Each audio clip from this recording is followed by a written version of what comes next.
Vous me permettrez quand même de pouvoir répondre à la secrétaire d'État française qui, hier, a fait une grande opération de relations publiques, mais qui manque de sincérité.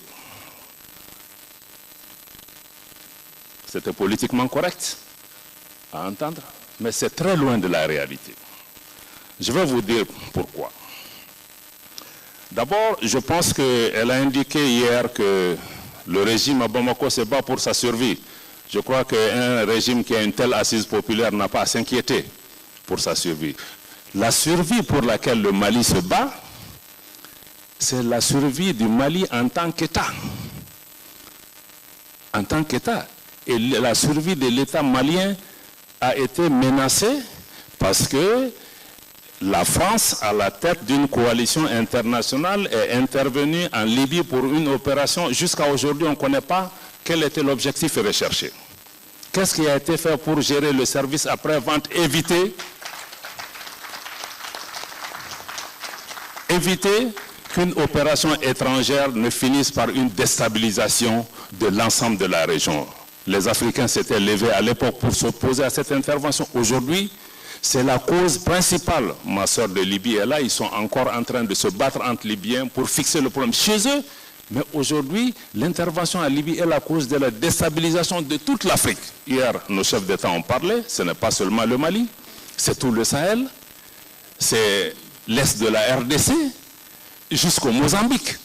Donc on a un problème plus grand. Je crois que quand ils parlent, ils doivent imaginer ce dont ils parlent. La survie dont on parle, c'est la survie de nos États à cause d'une défaillance géostratégique monumentale qui nous a amenés à ce problème. Et que jusqu'à aujourd'hui, personne n'assume la responsabilité.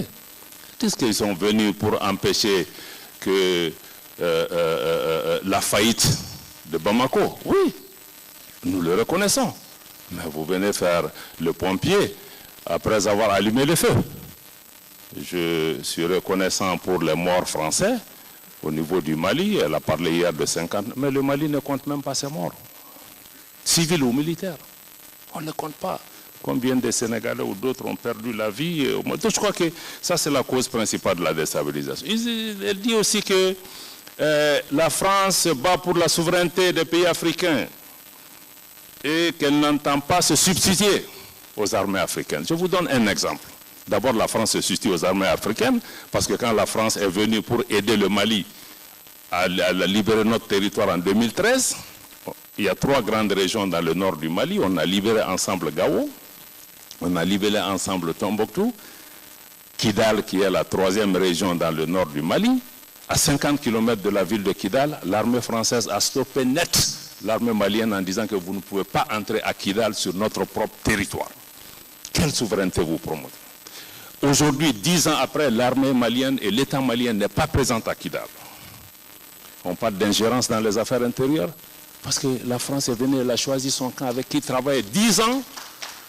Elle travaille dans le nord du Mali avec des groupes rebelles. Elle a choisi ses amis dans le pays. Ce n'est pas normal. Je crois que ce n'est pas comme ça. Si on vient, on aide dans le partenariat, dans la sincérité, on ne s'ingère pas dans les affaires des gens. On considère que le peuple malien est notre ami et non une partie des Maliens. Je crois que ça, c'est la cause par rapport à ces questions.